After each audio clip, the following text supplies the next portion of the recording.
How is everyone doing today? I'm super excited to be giving this presentation. My goal today is to give you actionable steps to motivate you, to inspire you, and give strategies to level up your career. So today's topic is 8 strategies to become a rockstar tester. So let's get to it. A quick introduction about me. My name is Raj Subrameyer. I'm a tech career coach and leadership coach as well. So I help people specifically in the tech space to find their next dream job and become successful leaders in the industry. I also consult with various companies. Currently, I'm a head of QA for a startup company. If you want to know more information about me, feel free to go to my personal website. You'll find everything about me. Also, I've written a book called Skyrocket Your Career. It's about all the actionable strategies you'll need to get to the next level, right, in your career, irrespective of whether you're a tester, developer, manager. That's what it's all about. And again, if you want to download the first chapter for free and just check it out, hit that link on your screen and it should take you there. Okay. So now let's get into the topic, right? The 8 strategies which are going to level up your career.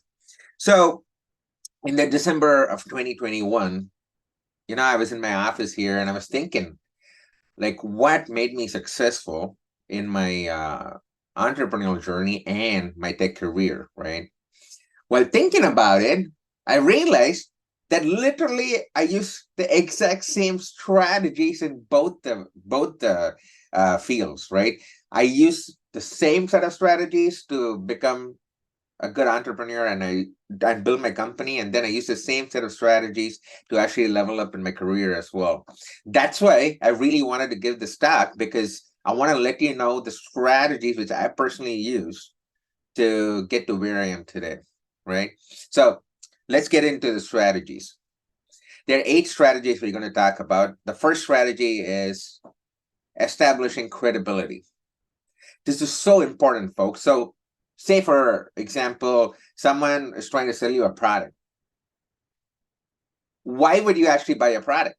Why would you buy the product which a person is selling? Because the person should first establish credibility, that it's a credible resource, and then he or she should earn your trust, and then you go buy the product. Our careers are the same way. When you're working at a company, you really need to establish credibility, that you're dependable, people can trust you and give you more responsibilities, right? So for example, I was working for a huge insurance company, the second largest insurance company in the United States. And 2 months into my job, I noticed that there was this big ass Excel sheet with about thousands of rows, and there were some business folks who used to update different values in a cell in that sheet manually, and it was time consuming. It took 4 to 5 hours a week to do that. Then I thought, why can't we just automate it? Because you have a PDF file which has all the values which needs to be updated in this Excel sheet, and literally you can read something from the PDF file and then just go to the appropriate cell in the Excel sheet and update the value. So what I did was, in a week, I wrote a Excel macro in VBA script, and it just updated the values which have to be updated automatically. And then with the color coding, it will show which value is updated so that you can verify whether it was updated correctly. And from 4 to 5 hours a week, the time was cut to 30 minutes. That was the value. And you know what the kicker is? I did this in 2010, and people in the insurance company still use my macro. That is the mark you want to leave at a company. That's the credibility you need to build. So volunteer for hard tasks at your company. You don't have to solve them, at least move the needle a little bit to make it better. Always look for those opportunities to provide, to establish that credibility. And also, always make sure you hit your deadlines. When you say you're going to finish a task in 3 days, make sure you finish it in 3 days. What I usually do is, here's an idea for you. Say there's a task and you know it's going to take 3 days. Say that it's going to take 4 days for you to finish it. So what are you going to do is try to finish the task within within 2.5 days, and for the next day and a half, do something creative that no one has ever done before, so that people remember your work. And that's how you attract more responsibilities, and that's how you grow. The second strategy you want to keep in mind is helping people, folks. So during the pandemic, I helped over 50 plus people on LinkedIn for free, and help them get jobs, help them to get promotions, even though the market was bad. Why did I do it? Because I just wanted to help people. And because I help people, you know what happened? I got an idea for a book, and I wrote my book, Skyrocket a Career. And then I got more clients, I got more leads. The point is, I did it with the intent of helping people, but that led to a lot of good things for me in return, monetarily, from a value perspective. So that's why you want to help people. And when I say help people, let's put it in context, right? So say you have a 9 to 5 job. Some things you could do is, when you see a problem, volunteer to help out, even if it's not part of your job description. And by doing so, you learn new things, you build relationships, and trust me, folks, there's going to be a time when you are going to need help.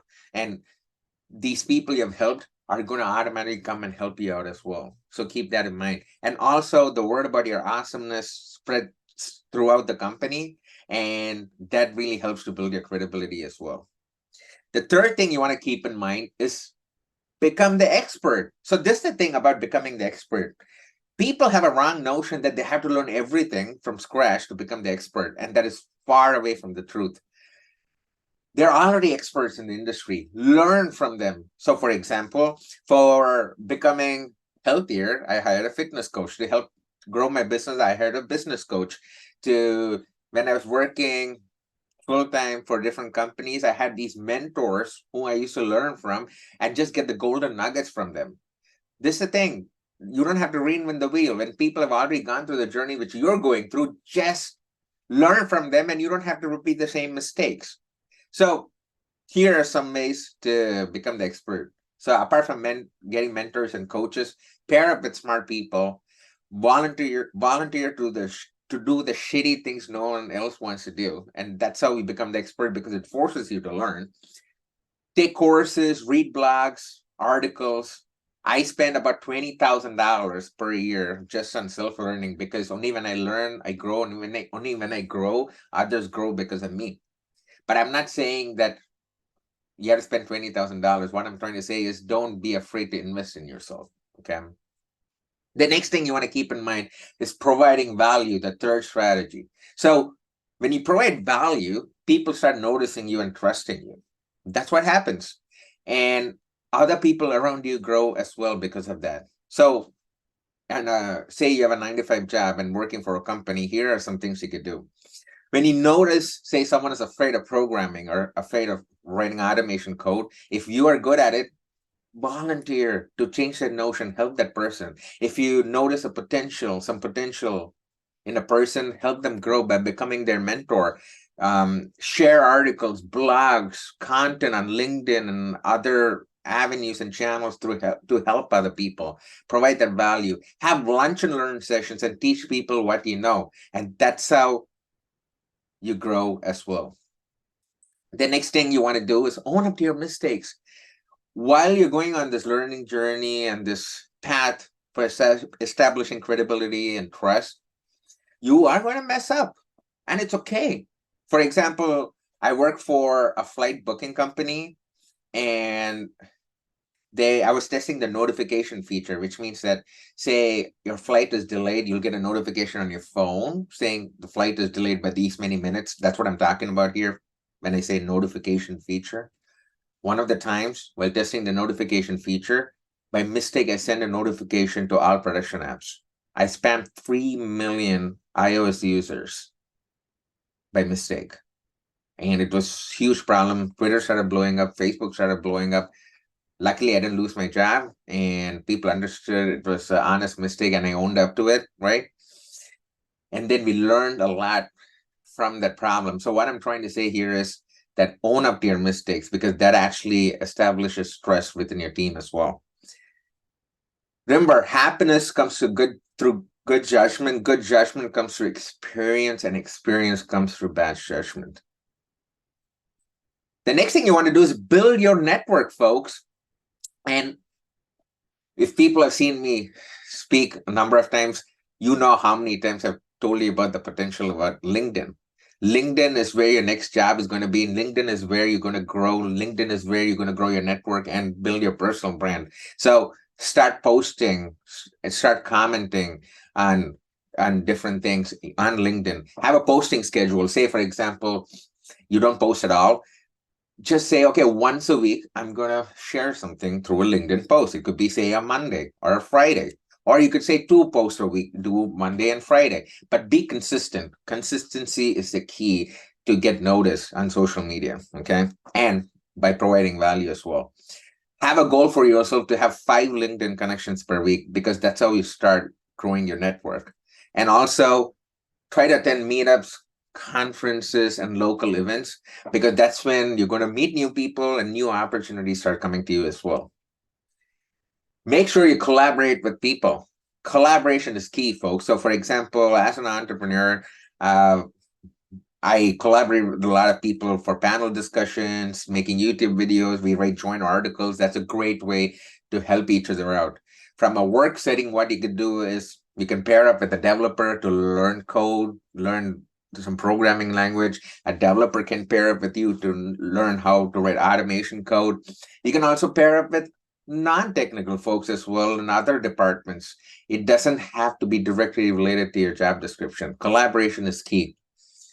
And then building your brand. Your brand is really important, folks. So when I talk about building your brand, there are 3 things you want to keep in mind. Have a clear vision. Vision is where you want to be in the future. Like you want to be a QA manager, you want to be a speaker. That's your vision. Ask these set of questions which you see on the slide to get that vision. Ask yourself, would doing this be meaningful to you, and will it impact other people? Those are the questions you want to ask.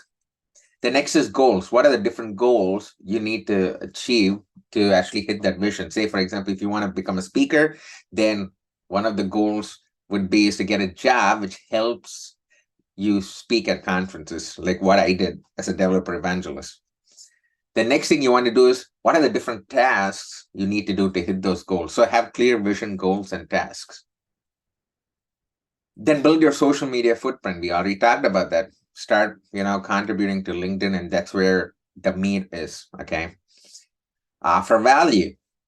The more value you offer, the more trust you build, more credibility you build, that's when you grow. Start growing your network. We already talked about that through meetups, conferences, LinkedIn, making those connections. Continuous learning. There's no excuse for not learning in this day and age, because there's so many online resources which you could, make use of to learn something new. AI or crypto, whatever that may be, which is relevant to your job or where you want to go. And always undersell and overperform, in the sense, commit to minimal things, but when you deliver something, give extra things, and that's how you grow. Remember, it's all about consistency, not intensity, okay? And find deeper meaning in the work you do. When you wake up in the morning, every day, you need to feel that you're doing something meaningful, and it stimulates you and it's impacting you and other people. That's the job you want to be. If you don't feel that way, then switch jobs. Even within testing, you have so many different avenues you could go. So keep that in mind. Remember, your self-worth should be driven by your actions and not the results, okay? And here are 3 last things I'm going to leave you with, so that you can ponder on this and then make a positive change. First thing is, find your purpose. Everyone are born on this earth for a reason, okay? It's your responsibility to figure out what your purpose is. And while doing this, while you're in this path, you are going to, take bumps, and then you will lay down flat on the floor, something, a curveball will hit you. But recognize that, okay, something happened, but then get up, start marching forward, keep marching forward, and that's how we find your purpose. Don't wear other people's identity. People are going to say, do that thing. This is right for you. Oh, no, this is not good for you. Don't listen to other people. Don't let other people's opinions be your reality. You develop your own identity, okay? You figure out who you are. And finally, it's never too late to make a change. It took me 2 decades to actually make a positive transformation, and it was a very gradual process over the past 10, 15 years. If I can do it, an average person like me, so can you. So keep that in mind. And there's this saying, which I always repeat, we all have 2 lives. And the second one starts only when we realize we have only one. Okay. So hopefully these strategies were helpful. Just don't, listen to all these things and then not do anything after the start, please. That's the worst thing you can do. Try to ponder upon different things I just mentioned and try to implement in your daily life, in your projects, at your company as well. This is how you can connect with me. I'm active on LinkedIn. I have my newsletter. I'm on my website. So feel free to make use of it. Thank you so much for the opportunity. And if you have any questions, connect with me on LinkedIn. I'll see you there. Okay. Bye.